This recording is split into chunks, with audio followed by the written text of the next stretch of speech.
Hi, Lloyd. A little slow tonight, isn't it?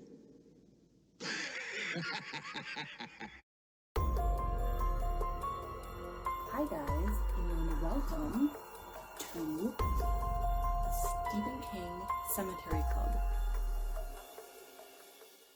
This is the movie that Stephen King hates.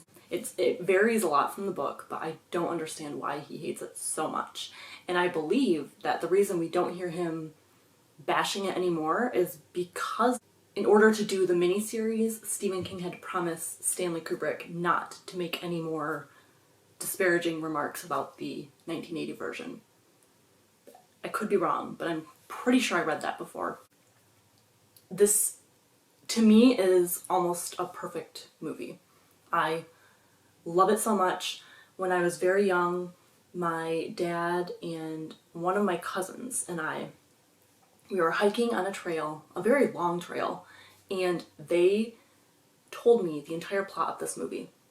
I was fascinated, and I was just so enthralled, and I had not read the book, I had not seen the movie, I was very young, and I just wanted to know more and more and more, and all these little details that they told me were just squirreled away in my brain, and I was so happy when I finally watched it, when I was deemed old enough to be able to watch it. So we open with this gorgeous helicopter shot of this rugged scenery that just shows you how isolating these mountains can be, how treacherous, how extremely tall they are, and it's beautiful, but it also makes you realize that these people are going to be stuck in the middle of this wilderness with just this windy 2-lane road, and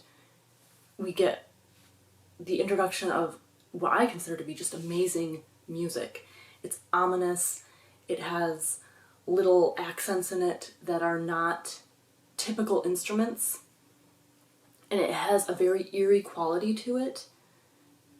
And I love that we go over the road and we're following this VW bug, which should have been red according to the book, but it's yellow. So we get this thing that's like the camera's following this VW bug through the mountain road, and then we pass over it. We just hop right over it and keep going, and we see the mountains and the trees, and it is so beautiful. I love that shot. It is one of my favorite shots in all of cinema. Jack Torrance, obviously played by Jack Nicholson, he is doing an interview with Stuart Ullman. In the movie, Ullman is very likable. I remember when I first read the book, I was kind of like, oh, Ullman's not so nice. Ullman mentions the 1970 tragedy where Delbert Grady, who was the caretaker at the time, killed his wife and children and himself. He ran amok and killed his family with an axe.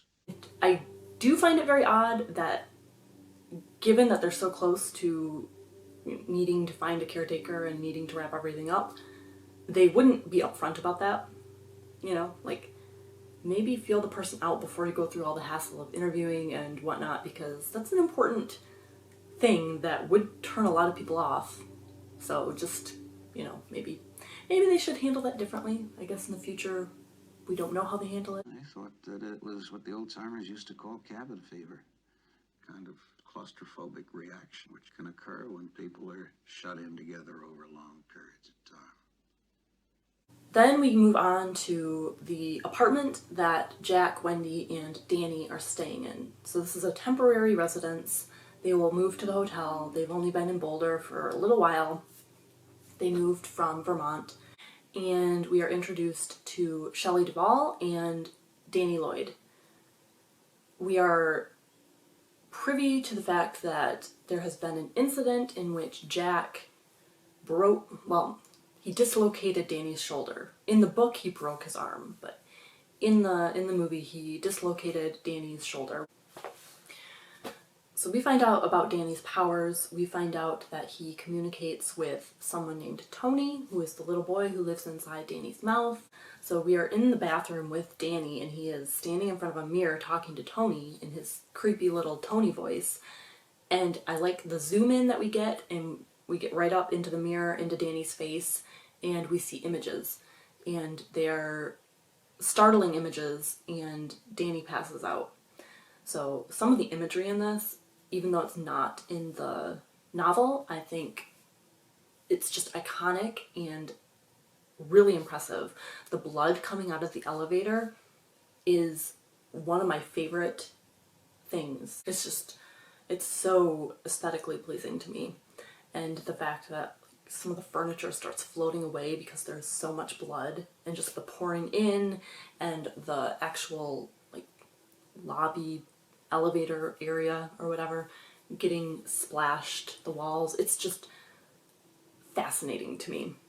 And from a young age, I really enjoyed that. And then of course the little girls, that's pretty iconic, and I'm sure even people who have never watched this movie know what I'm talking about when I talk about the little girls and the dresses. So Danny passes out in the bathroom, and Wendy gets a doctor to the house, back when doctors still made house calls, I guess. And not only that, but the doctor sticks around afterward to kind of chat very informally, and they talk about Jack's incident where he dislocated Danny's arm. And I love the way that Shelley Duvall just kind of trails off while she's telling the story, because she realizes as she's saying it that it sounds really bad, and she feels uncomfortable, and she is trying to make light of it, but she can't. And I think if they had kept it in that the arm had been broken, I think that would have been even more effective. So Jack gets the job, and they are traveling up as a family, and I really think that that car scene where they are driving together is just so uncomfortable. Like, the dynamic between Jack and Wendy is very strained, and they don't seem to be a good match to me, the two of them. And you can feel the like strained quality between them, and then Danny is just kind of hovering behind. And one of my favorite, I have to stop saying that, but one of my favorite parts is when Danny says, you know, I know all about cannibalism, I heard about it on TV. Jack, don't worry, Mom. I know all about cannibalism.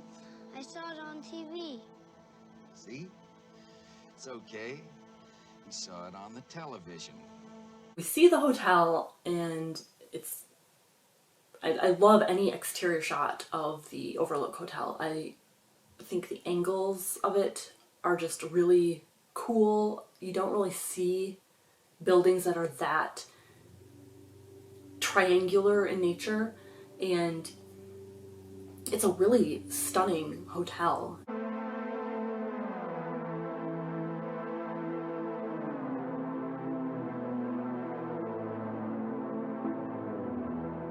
So we have this tour of the hotel that we go on, and the set design is just amazing. It is so beautifully lit and spacious, and it is definitely a place that I would want to go and stay at. Danny is in the games room, and he sees the little girls from his vision, the girls that Tony showed him, and it's creepy. It's just creepy. It is so powerful, and I think that Danny Lloyd does such a good job acting. He emotes very well, and I think a lot of the reason that the chilling aspect to this is believable is because his reactions are great. Like, you can see him being concerned and worried and uncomfortable and scared of these girls, and the fact that he has seen them in his vision, and maybe he doesn't completely remember it, because he said he doesn't always remember what Tony shows him, but it's probably like a deja vu. Like, he has some feeling, like he knows this is not good.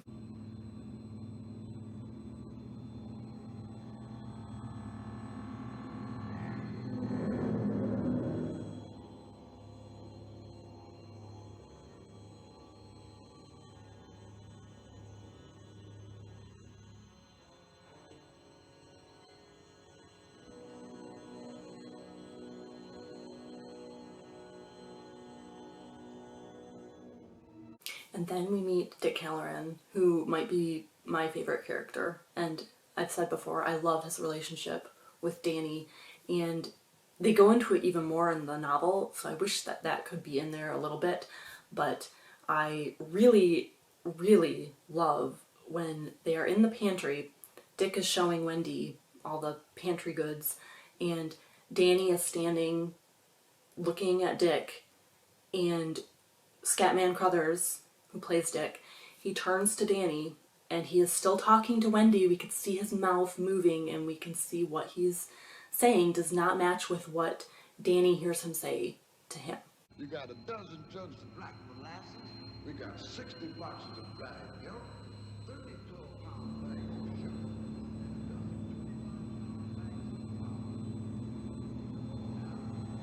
How'd you like some ice cream, darling? So he starts talking to Danny using The Shining, and the way that they do it with the effects, it's just really, really good. So I appreciate that we can see that Dick is fully talking about something else entirely, but we can hear him, we can hear his thoughts, and we hear what Danny hears, and it's just great. It's so good. And then they have ice cream, and they talk about room 237. Mr. Allen, what is in room 237?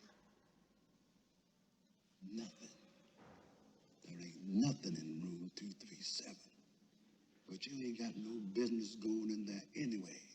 So stay out. You understand? Stay out. There's like a serious talk about The Shining between Danny and Dick in the kitchen. We find out more about Tony, not a ton. So there's just so many things that I love. I love the long trailing shots that they do following Danny around while he is riding his little tricycle. We hear his bike change, so the sound changes when he rides over the wood as opposed to when he rides over the carpet, and it goes back and forth, and it feels so real and so grounded. There's a lot of symmetry within the hallways that I really enjoy. There's the one shot where the ball comes to Danny and he is playing on that definite shining carpet. The overlook carpet is so iconic, and Danny is playing there, and a little ball comes, and it just is perfectly down the center of one of the patterns of the carpet. It just, I don't know how many shots it must have taken to get that exactly right. We have Jack Nicholson doing his 1,000-yard stare. That scene it's brilliant. It's a brilliant scene, the way he just stares, and he appears to be menacing and not completely there, not completely within his mental faculties. I love the transition where Jack is looking at the hedge maze model inside of the hotel, and then it transitions seamlessly to the actual hedge maze with Wendy and Danny inside of it. That is just super impressive to me. So the strings are very, very lighthearted, and yet at the same time it gives a very ominous and foreboding quality to the situation. It's a very interesting concept because it's not traditional creepy music. The relationship between Jack and Wendy starts getting even worse. It continually deteriorates, and you can see it like when Wendy tries to talk to him and he's telling her, when I'm in this room, you need to be doing something else. Don't bother me. I'm not being grouchy, but I don't want you anywhere near me, and go away. And you could just see the hurt in her eyes. I think Shelley Duvall is a really good actress, and I know that there were issues with her and Stanley on the set, but I don't know, I think she did a great job. I think she fully embraced the role and played a very nervous, stressed out woman perfectly. And we're gonna make a new rule. Whenever I'm in here, you hear me typing. Whether you don't hear me typing, what the fuck you hear me doing in here, when I'm in here, that means that I am working. That means don't come in. Now, do you think you can handle that? Yeah. Fine. Why don't you start right now and get the fuck out of here? Okay.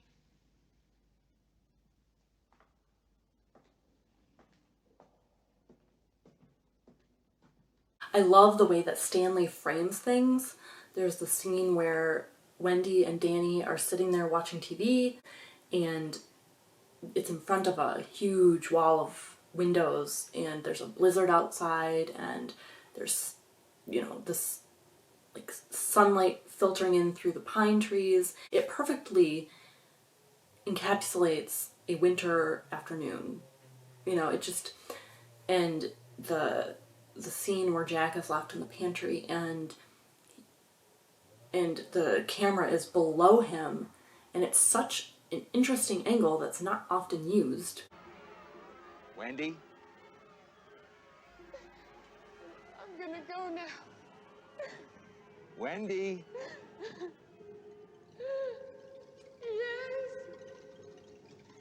You've got a big surprise coming to you. You're not going anywhere. That upward angle gives the sense of craziness to the situation, because it's not a normal way that your brain would think that the movie is going to look. I feel like it gives a sense of disconnect, and it's very out of the ordinary. There's that awkward scene where Danny sits on Jack's leg and they are discussing things, and it's obvious that Danny is uncomfortable sitting there, and Jack seems to have kind of like forgotten how to human. You know, he's not acting in a normal way, and it's very awkward, and the whole scene is just uncomfortable to watch because you could tell things are not right. You could tell things are very wrong. Jack echoes the little girls, and he says, you know, I want to stay here forever and ever and ever. I mean, that's gonna mess with you. Poor Danny. Come and play with us.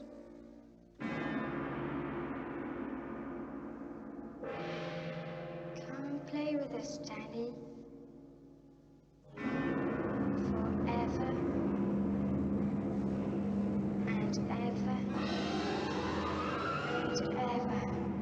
Jack has his nightmare where he kills Wendy and Danny, and he not only kills them, but he chops them up. I love the way he says that, like, this additional information he adds that, you know, not only did I kill you, but I chopped you guys up. He kind of looks at her with this sideways glance, kind of sheepish, and it's kind of like he's trying to gauge her response about this awful thing that he's telling her. The bar scene, the initial bar scene where he meets Lloyd, that whole thing is just perfection to me, and I love the dialogue so much. I use some of that when Jack says it was a momentary loss of muscular coordination. I say that to this day about things, and it just, I don't know, it's so quotable for me, and I love his little, he hits crazy but not over the top crazy for me, and he plays well off of Lloyd, who's pretty much a straight man for this, and you know, Jack is the crazy comedic portion, and I think it's just one of the best scenes, that and the scene in the bathroom with Delbert Grady. I love how Jack has kind of a comedic element when he's trying to, you know, he's trying to let Delbert know that he was the caretaker, and he's trying to feed him this information about how, well, you also killed your family, and you were a caretaker here. You know, it's just, the dynamic is so interesting, and then the aesthetic of that red bathroom is just great.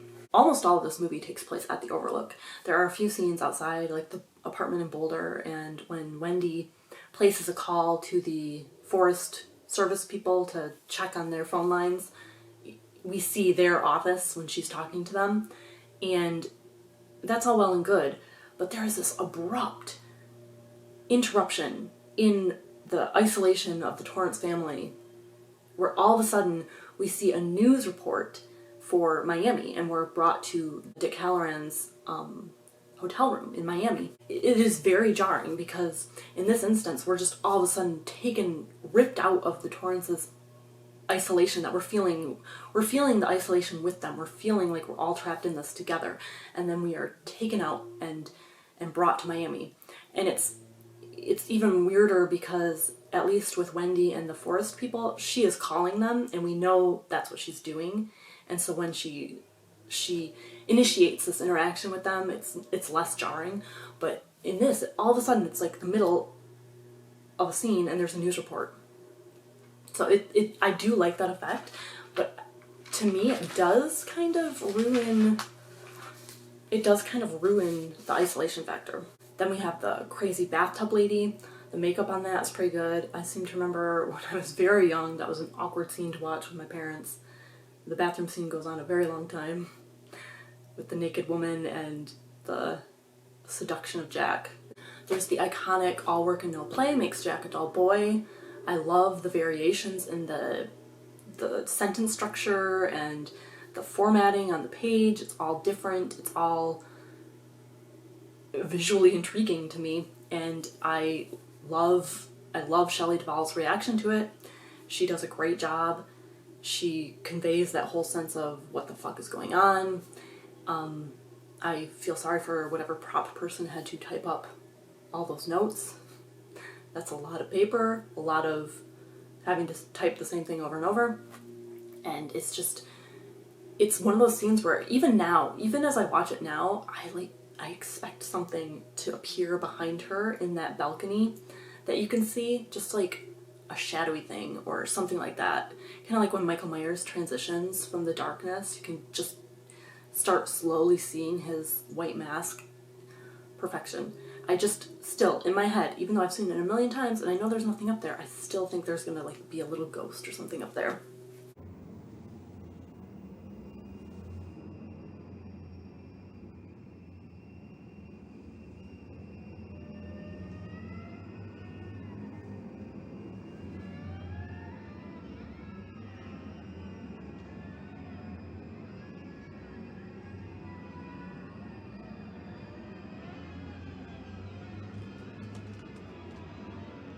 When Danny writes red rum on the door and then it's reflected, that is such a great reveal, although I'm guessing most people who go into the movie already know about it, but I think that is just one of my favorite things. And when my dad and cousin were describing it to me, I was just like, I loved that detail. I loved it so much. And my one gripe with that is, who leaves their lipstick uncapped like that when Danny goes over to Wendy's like little makeup area and she's just got this red lipstick up and not capped? That's no. When they lock Jack in the pantry, Wendy grabs one knife, only one knife. I would want an arsenal. I would grab all the knives. That was my thing that I had with the book too. Of course, here's Johnny, one of the most iconic lines in movie history. I'm sure most people know that, and it's just perfect. Jack Nicholson is the perfect Jack Torrance. I know that Stephen King did not like it, but he is just intertwined now with Jack Torrance for me. I love when Wendy is walking around the hotel and things have turned very dark and things are happening with like the spirits that are inside the hotel. She is starting to see manifested ghosts, and the music changes to this like unintelligible chanting underneath the music, and it's slightly reminiscent of The Omen, but it's a little bit different to me. It's more sinister and understated, I think, but it gives a sense of the hotel being filled with things. So before we had this very stark feeling of quiet and isolation. It was just the three of them. It was cozy. It was, just their little family unit.